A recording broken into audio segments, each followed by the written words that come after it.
I guess before we look back at Donington and how spectacular that was, sort of start to the season for you, I wanted to just touch back on last year and how close you didn't come to walking away from racing, but it was a real family-run effort last year, and you really sort of had to go alone just to make the grid. Yeah, I mean, last year was obviously quite tough coming out of 2018 as the British Talent Cup champion. I thought it would have maybe opened more doors than it did, but you know, we ended up in the position we were in. We had to run our own family team with some help from Chris Walker, which was, you know, it was really great. But the help from Chris was massive. He managed to get us on the grid last year, and I mean, massive thank you to my personal sponsors for sticking by.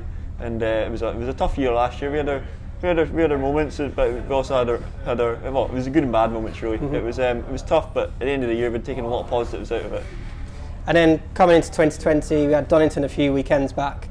What a dominant display that was. Was it just a perfect mix of a team you like, a bike you like, and a circuit you like as well? Yeah, I mean, with the R6, I jumped on it straight away. First time in Spain, just clicked with it straight away. It was quite surreal, really. The first session on it, I felt like I'd done a whole season on it. It was a match, really. It just clicked straight away. So, you know, coming into Donington, we had a good off-season testing with the team and on my own practice bike, and it was really good. There wasn't anything in particular we were struggling with. It was just refining things. You know, we'd done a bit on Spanish tracks, so coming to the UK tracks, we knew it was going to be a bit harder to set up the bike properly. But you know, the team Appleyard Macadam, Thijs Verjam had done a great job of getting the bike spot on for the race meeting. So you touched on it then. The Appleyard team are pretty much a BSB sort of spec team running in the Supersport paddock. I mean, the team are spot on. I mean, Team Appleyard Macadam, Thijs Verjam, they're incredible. It's coming into a professional team, basically as close as you're going to get to a factory team in Supersport as possible. Really, I've honestly can't thank them enough for what they've done for me already, and it's only round 2. So you know, I'm just looking forward to getting the rest of the season under my belt with them. I've loved every minute of it, and it's brought back my love for racing. You and Brad's your teammate this year, Brad Jones.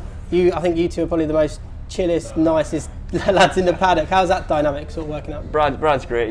He's honestly probably the best teammate I could ever ask for. Really, he's great with me. He's open with me, and I'm open with him. We work together. At the end of the day, we're a team. We're not.